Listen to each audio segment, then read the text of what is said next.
Welcome to my channel Priya's cooking Tamil. இன்றைக்கி நம்ம சேனலில் குயிக் அண்ட் டேஸ்ட்டாக செய்யக்கூடிய சைட் டிஷ் தக்காளி தொக்கு எப்படி செய்யுதுன்னு பார்க்கலாம். ஃபஸ்ட்டு கடாயில் எண்ணெய் சேர்த்துக்கோங்க.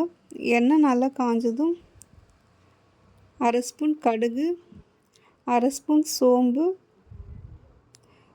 1/4 ஸ்பூன் உளுத்தம்பருப்பு சேர்த்துக்கோங்க. இது நல்லா பொரிஞ்சதுக்கப்புறம் 2 வெங்காயம் பொடியாக நறுக்கி சேர்த்துக்கோங்க. வெங்காயத்தை நல்லா வதக்கி விட்டுக்கோங்க. வெங்காயம் நல்லா பொன்னிறமாக வதங்கணும்.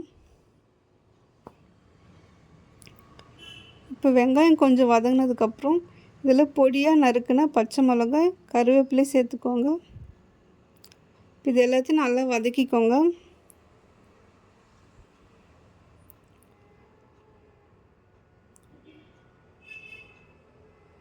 இப்போ இந்த அளவுக்கு கொஞ்சம் வதங்கினதுக்கப்புறம் இதில் உப்பு சேர்த்துக்கோங்க.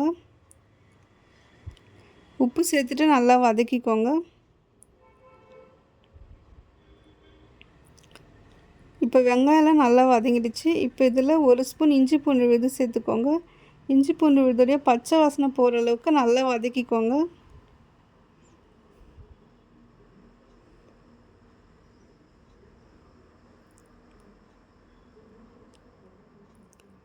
இப்போ இந்த அளவுக்கு நல்லா வதங்கினதும் இதில் மசாலாலாம் சேர்க்கலாம். அரை ஸ்பூன் மஞ்சள் தூள், அரை ஸ்பூன் கரம் மசாலா, 1 ஸ்பூன் குழம்பு மிளகாய்த்தூள் சேர்த்துக்கோங்க. இப்போ இது சேர்த்துட்டு நல்லா வதக்கி விட்டுக்கோங்க. எண்ணெயிலே மசாலாலாம் நல்லா வதக்கிக்கோங்க.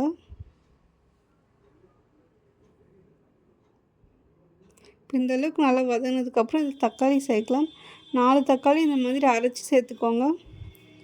தக்காளி சேர்த்துட்டு நல்லா வதக்கி விட்டுக்கோங்க.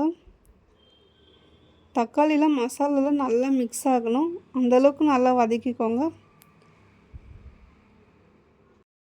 இப்போ இதை அப்படியே நல்லா கொதிக்க விட்டுருங்க. தக்காளியோட பச்சை வாசனைலாம் போகணும். இந்த அளவுக்கு நல்லா கொதிச்சதுக்கப்புறம் மிக்ஸி ஜார் அலசி அந்த தண்ணி இதில் சேர்த்துக்கோங்க. தண்ணி சேர்த்துட்டு நல்லா கலந்து விட்டுருங்க.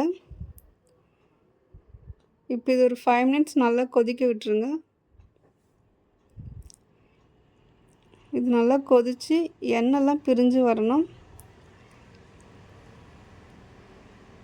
இப்போ இந்த அளவுக்கு நல்லா கொதித்து எண்ணெய்லாம் பிரிஞ்சு வந்திருக்கு. இப்போ இது இன்னும் கொஞ்சம் நல்லா திக்காகணும்.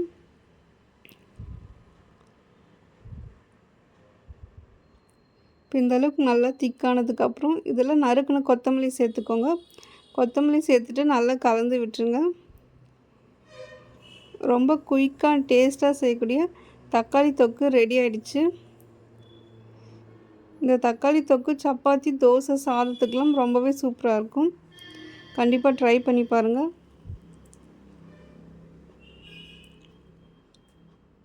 உங்களுக்கு இந்த வீடியோ பிடிச்சிருந்தா மறக்காமல் பிரியாஸ் குக்கிங் தமிழ் சேனலை சப்ஸ்கிரைப் பண்ணிவிடுங்க. இந்த வீடியோவுக்கு ஒரு லைக் பண்ணிக்கோங்க. தேங்க்யூ.